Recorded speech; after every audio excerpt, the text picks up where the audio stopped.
No, the views and opinions expressed during RealBlackTalk.com do not necessarily reflect those of the staff and management of CCTV, the Cambridge, the community, the television, anybody else. The views and opinions expressed are of those who are talking. So if I'm talking, then they're my views and opinions. Hold me responsible. And you know, just joining us, this is MaximizingProgress.tv, formerly known as HighTechFever.tv. I'm your host, Joe Sponson. My guest today, Sean Broderick, is the Executive Director of Techstars Cambridge. Good evening. Welcome to Crime Time. I'm Frank Pasquarello, Public Information Officer for the Cambridge Police Department.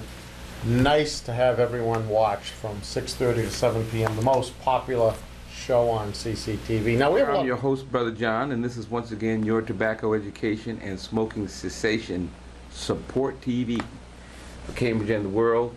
And I will tell you, in this part of the world, it is cold outside.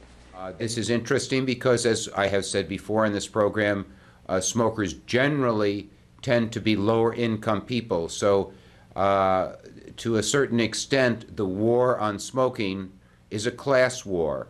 Okay, so this is the mask, and this is why I'm afraid I'm going to get attacked. This is the mask that will really protect you from swine flu. So actually, I have the song because why?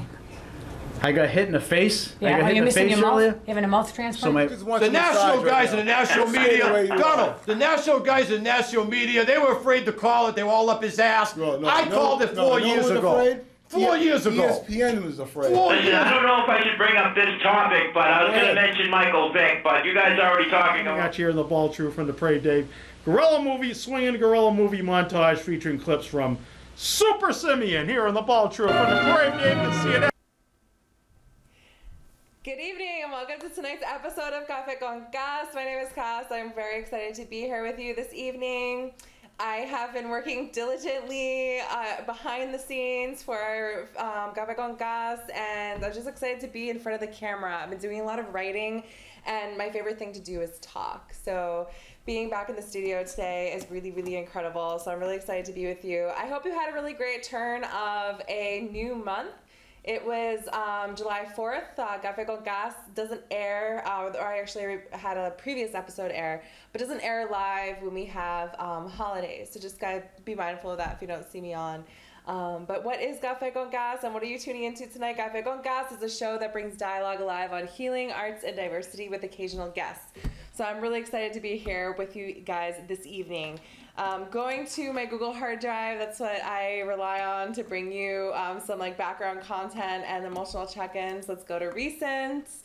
I'm really excited. Let's see, July 19th, we're gonna flip this, we're gonna bring this up. There's actually someone to my left. I'm trying not to do the side eye, but there's someone watching right now. So like hello to people watching outside, that kind of always happens.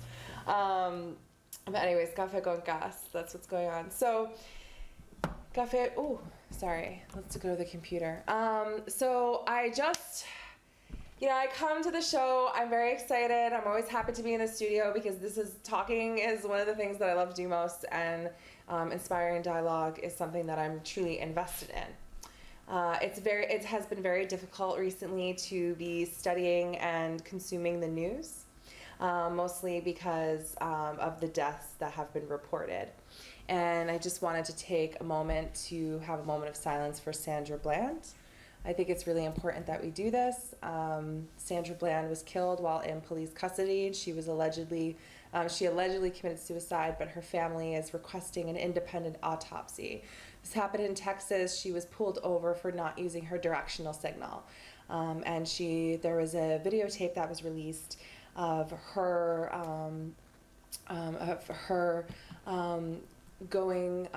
being thrown on the ground, and it's a very difficult video to watch, but we're going to have a moment of silence for her and her loved ones right now. Thank you.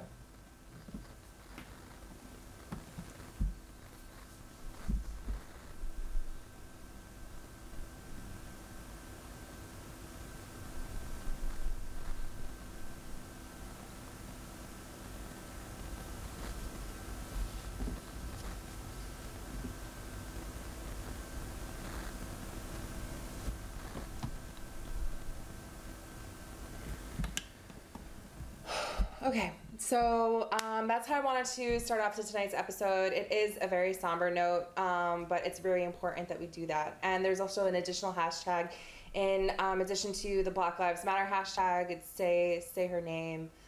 So I just wanted to talk about Sandra Bland tonight. So that leads to tonight's emotional check-in, which I'm really excited to do because there's a lot of emotions going on right now. I'm going to do a little, here we go. So yeah, I'm gonna go to the emotional check-in. All right, there you go. And we're having problems with the switchboard right now. Let's stay on the emotional check-in. Okay, great.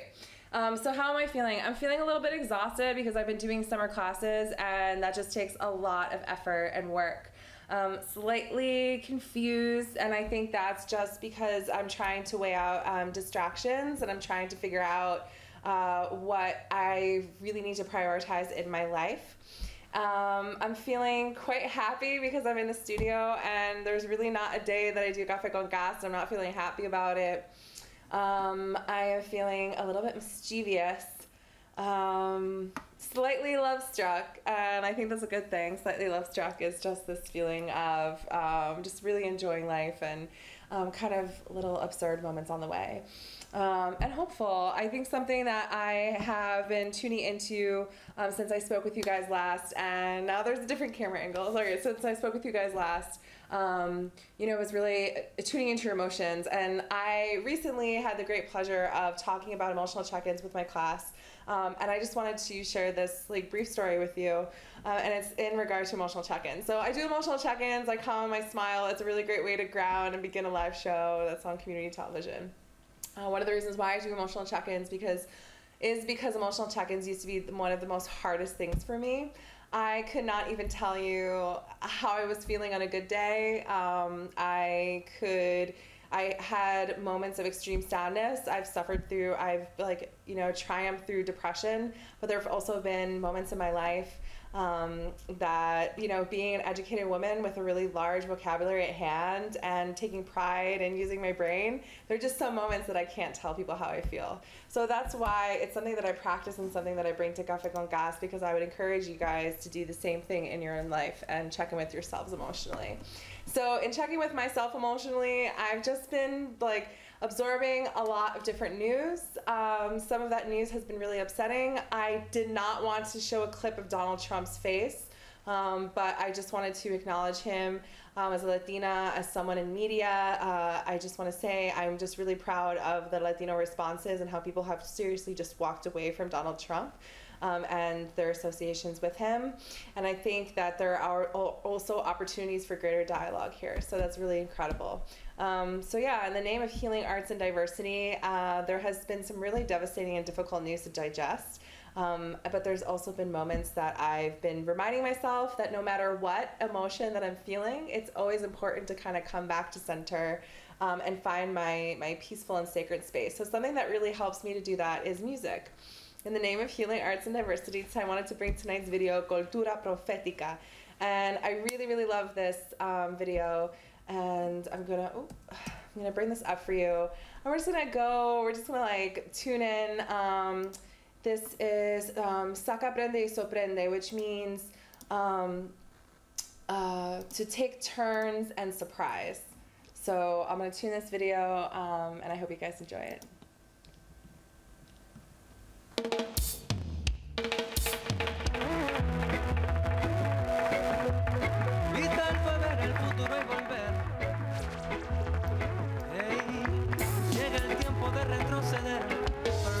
De vuelta al 84, voy a cantar como cantaba el gato. La escuela de Papa y Roy Prince Jasgo, DJ Style, el original danzal. Vendirle bomb, vendirle bomb, vendirle bomb, bomb, dirle bomb skin. No puedes negarme que se siente bien. Vendirle bomb, bomb, dirle bomb. Digo saca, prende y sorprende. Déjame probar, yo sé que tiene verde. Desde acá lo veo casi fosforescente. Eso no se pierde aquí ni por accidente. Digo saca, prende y sorprende. Fumando es como la gente se entiende. Esa ultra voz de la conciencia no miente, aunque los otros 5 sentidos lo intenten. Digo saca, prende y sorprende. Nunca hemos ido de seguir la corriente. deja que el perico tras nariz se reviente. Por acá seguimos alimentando la mente. Digo, saca, aprende y sorprende.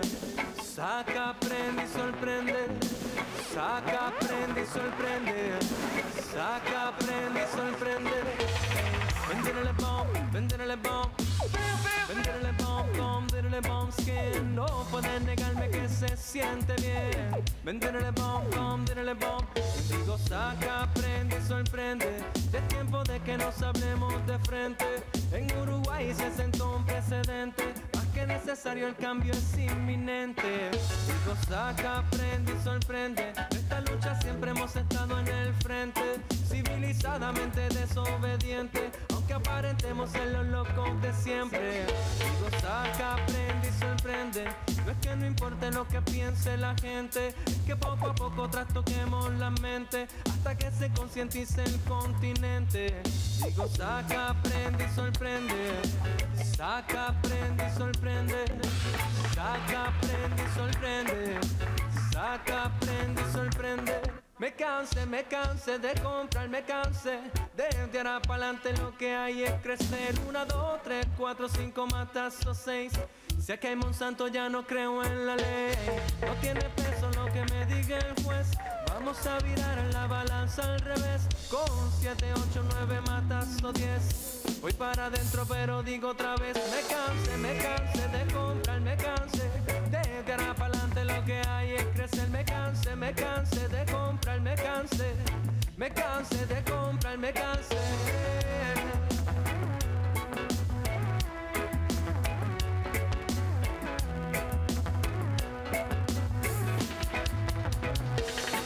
Digo, saca, aprende y sorprende. Déjame probar, yo sé que tiene verde. Desde acá lo veo casi fosforescente. Eso no se pierde aquí ni por accidente.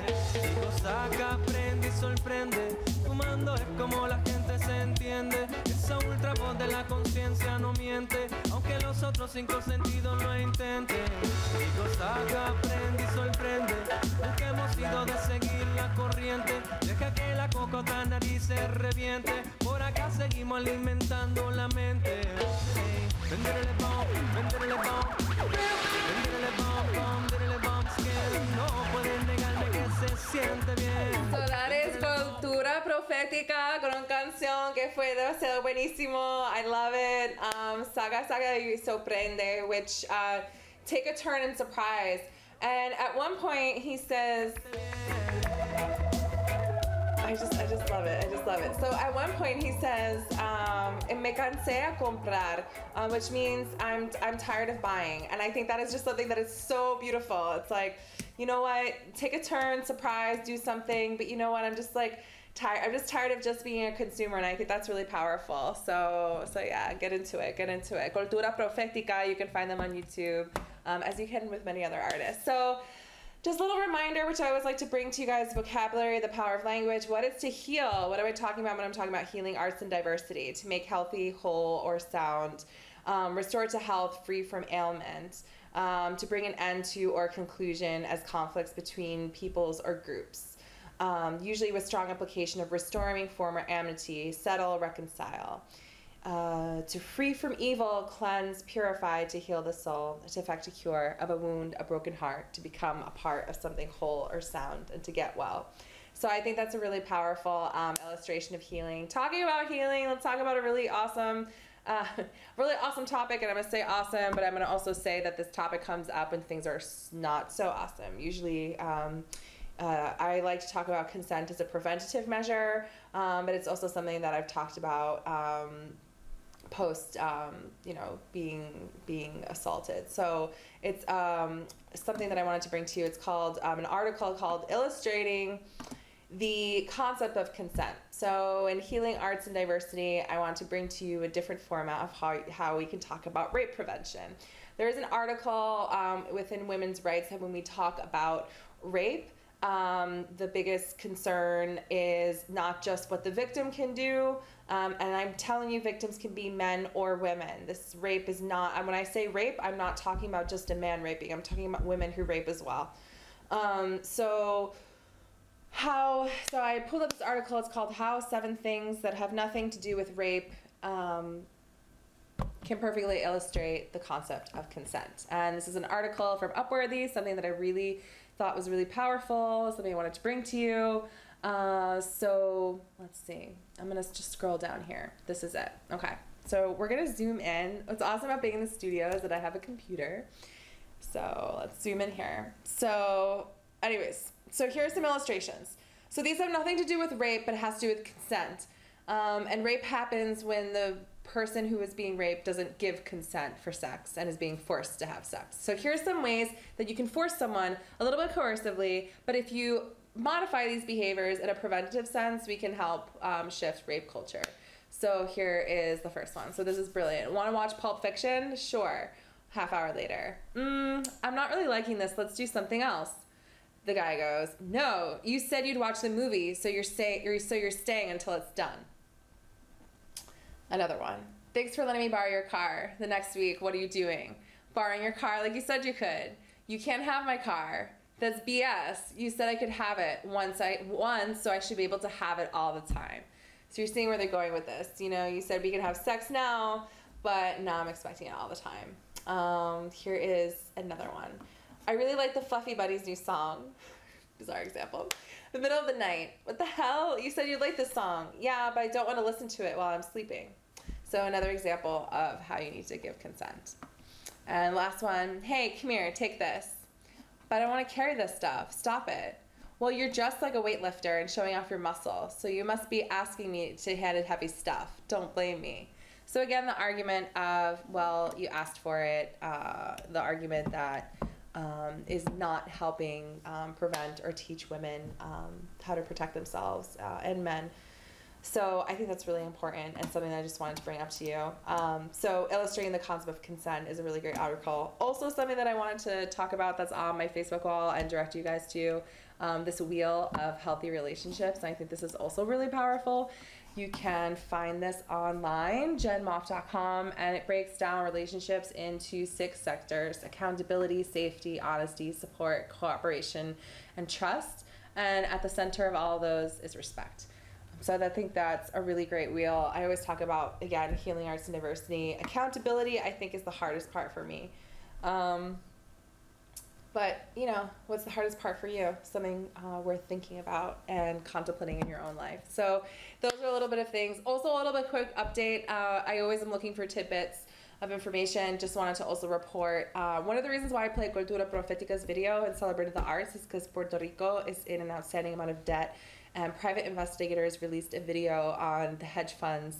It released data on the hedge funds that are investing in Puerto Rico. And on July 1st, there was an announcement that the sales tax is actually increased to 11.5%. So that's what's going on.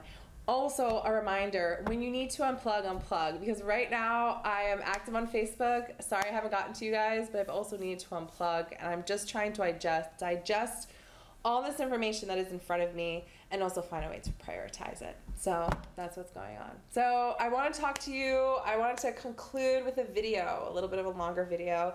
This is from Megan Feldman, who is an author and is coming out with her book, Triumph of the Heart. And I'm so excited for her. In this video, she gave her TED talk, and we did an interview with her last year. She was pregnant. Now she has her young baby boy, and he's growing up pretty fast. And I wanted to bring up this video. I'm going to bring this up in a way, and I'm going to frame it this way. So I think something that's what's interesting about how global we are and how much access to information we have is that we can see where everybody's at. And in seeing where everybody's at, we have like evolution happening at different paces. So we have some countries that, excuse me, we have some countries at war, some countries not at war. We have some countries who have just had a genocide. We have some countries that are 30 years after a genocide. So I think this TED talk is a really incredible and a really great reminder of what forgiveness can be for some people at different points when they're ready. Something that I never appreciated was someone saying forgive and forget. I prefer the phrase forgive and remember. That really helps me. So I invite you to watch this TED talk. And also explore other TED talks. One that I have been recommending to other people is Monica Lewinsky's TED talk on cyberbullying. It's a 22-minute talk. It's incredible. Also, Susan Young's TED talk on inspiration porn. I think that's also a really good one. She talks about how, as a woman with disabilities, she just doesn't want to be the source of inspiration, but she actually wants hard, tangible change in public policy. So I think these are really incredible TED talks that you can come and check out. For now and this evening, I'm going to bring you Megan Feldman's TED talk. We're going to switch over. I'm going to end this a little bit early, so if you want to see the 10-minute talk, please tune in. For now, enjoy this clip. I'm going to play this for you. And, you know, regardless of where you are at in forgiving or remembering, something that I always suggest and something I wanted to do before I played this clip, encourage you to write a letter. Write a letter to yourself, write a letter to the person you're mad at, write a letter to anybody you feel compelled enough to write a letter to, and just tell your story. In telling that, I think you can go to different layers. And for me, forgiveness is just kind of it's a continuous act, just like compassion. It's not a one-time thing. So I always love watching this video because it always teaches me something new about myself. So I hope you guys enjoy it too. Thanks.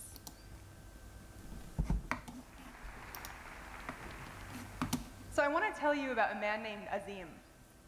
So Azim was born to a family of business owners in Kenya. And they fled violence there to immigrate to the US. He ended up working as an investment banker based in San Diego, and he had 2 children, Tariq and Tasreen.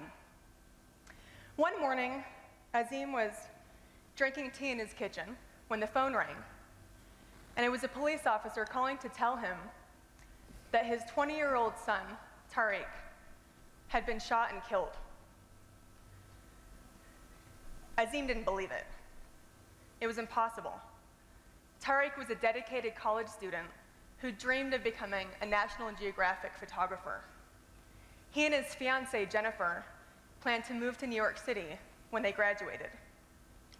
So Azim called Jennifer to clear this up. But unfortunately, she confirmed that it was true. That the night before, while working a shift delivering pizza for an Italian restaurant, Tariq had been shot by a group of teenagers. Azim dropped the phone and passed out on the kitchen floor. When he came to, this one mysterious phrase rang in his mind. There were victims on both ends of the gun. There were victims on both ends of the gun. So around 15,000 people are murdered in the US each year. And the people who love them face a question. Can they forgive? Or can they not? If you were Tariq's parents, could you forgive? Is forgiveness even possible? I'm a skeptical journalist. I write about tough subjects like war, addiction, the challenges of immigrating to a new country, even terminal illness. I'm not writing for Hallmark here. And I'm especially obsessed with how people overcome the most difficult challenges. A couple years ago, I started to wonder how forgiveness might fit into that equation. I wasn't very forgiving at the time. At 33, I was struggling to make a living and fuming over yet another breakup. I was bitter and angry, and I didn't want to live that way. So I set out on an international adventure that lasted almost 2 years and turned into a book. I talked to scientists, therapists, and trauma survivors. I interviewed people about forgiving parents and violent offenders. And I traveled to Rwanda to explore the question of forgiveness after genocide. I asked people how they forgave and how it changed them. And I studied the role of seeking forgiveness too, and programs that facilitate it in schools and communities. So what is forgiveness, anyway? Put it into Google, and you get images like this. Yeah. I don't know about you guys, but that is not appealing to me. Luckily, Merriam-Webster's defines forgiveness as giving up resentment. Giving up resentment doesn't mean excusing. It doesn't rule out justice. It doesn't require reconciliation. I interviewed people with abusive parents, and some forgave and reconciled, and others forgave and never spoke to that parent again. But either way, they gave up resentment. Now, I'm not saying we can't be angry. Anger is a natural response to pain and injustice. Anger motivates action. It's when anger hardens into bitterness and resentment that it becomes dangerous.